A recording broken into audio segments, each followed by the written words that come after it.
If you're one of those people who's not really into exercise, join the club. The most sweating many of us do is when we get a letter from the IRS. But this Tuesday, we really should all exercise. Specifically, exercise our right to vote. Now, it doesn't matter who you vote for, just vote. If you want to vote for someone because you like their hair, go for it.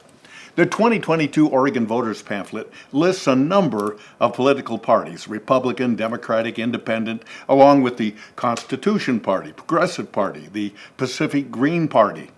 As for me, I'm looking closely at either the Pizza Party or the Cocktail Party, although I haven't ruled out the Tupperware Party because I like their ideas about how to store leftovers.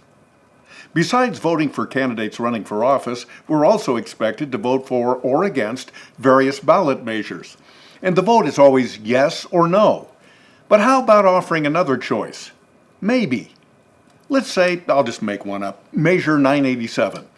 Every Oregonian should eat healthy foods like kale, avocados, and broccoli, rather than curly fries, corn dogs, and Pop-Tarts.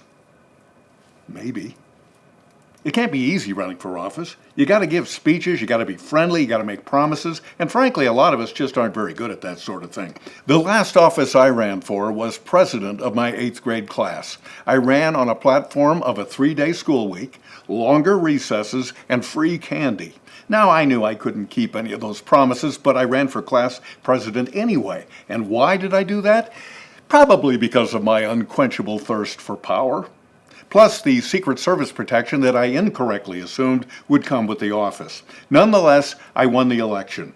And it was only some overdue library books, some accusations of cheating on a math test, and my cruel imitations of the teacher that prevented me from serving out my full term. But when grown people run for actual political offices, things are different. We expect them to know the issues, to speak with conviction, to look fairly presentable. It is not, however, required that a candidate bathe all that often. This might explain the surprising victory of State Representative Stinky Crawford 2 years ago. A lot of voters think the best candidates are those that reach out to their fellow citizens. But those voters don't want them to reach out too far, because nobody wants candidates' hands all over them. Voters ask candidates what, if they're elected, will be their first act.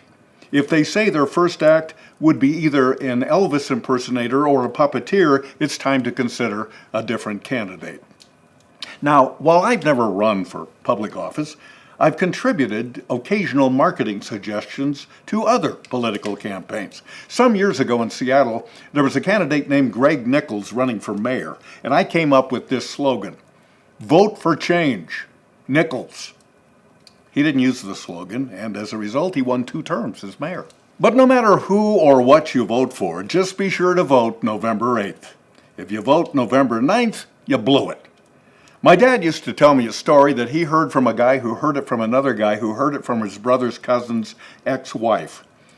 As most Central Oregonians know, there's a town in Wasco County named Dufur.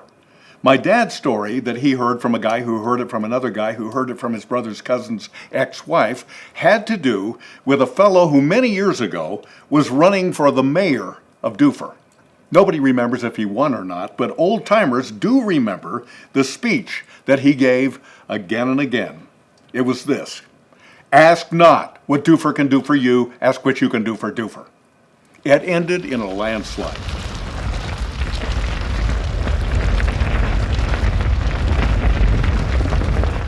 Yeah, he was trapped in it, and they never found him again.